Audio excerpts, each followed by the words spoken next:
Nonushta: tuxum, meva, kofe, ofsianka. Tushlik: tovuq, kartoshka, salat va ozgina shirinlik. Perikus: yogurt va mevalar. Kechki ovqat: mol go'shti, sabzavotlar va tvorog. Mevalar bu shakar, ularni dietada olib tashlash kerak. Mevalar bu energiya, ularsiz ozish qiyinlashadi. Kardioni har doim och qoringa qilish kerak, yog'larni eritish uchun. Yo'q, faqat defitsit kaloriyadan eriydi. O'zingni qiynama. Kartoshkani umuman yemaslik kerak, unda kraxmal bor. Kartoshka eng to'yimli uglevod hisoblanadi. Kaloriyasi ham juda kam. Ozish uchun eng kerakli mahsulot. Agar ozmoqchi bo'lsang, birinchi bo'lib non bilan shirinlikni olib tashlaymiz. Ratsionimizda hamma narsa bo'lishi kerak, faqat me'yorida, yoki dietani buzish ehtimoli juda kuchayadi. Obuna bo'ling, sahifamda faqat foydali ma'lumotlar. Tuxum muskullarim o'sishiga yordam beradi. Men esa faqat oqini yeyman, kaloriyasini kamaytirish uchun.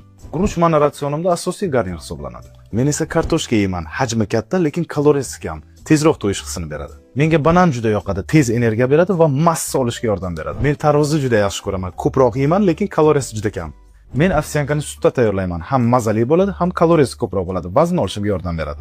Men esa ovsyankani suvda tayyorlayman, kaloriyasi kamroq bo'lishi uchun. Men osh zakaz qilmoqchiman, yeysanmi? Yo'q, men yaxshi salat yeyman. Popkornchi yeysanmi?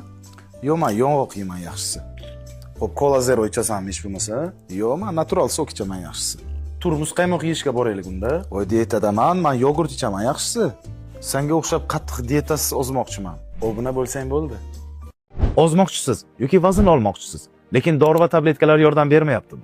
Yordam bermaydi ham. Sizga faqat mening tayyor onlayn kursim yordam beradi. Kurs ichida ozish va vazn olish uchun turli xil ratsionlar bor. Uy sharoitida mashg'ulotlar, undan tashqari kaloriya hisoblashni ham o'rganishingiz mumkin. Agar bir oy ichida ortiqcha vazningizdan xalos bo'lishni yoki vazn olishni xohlasangiz, plyus belgisini qoldiring.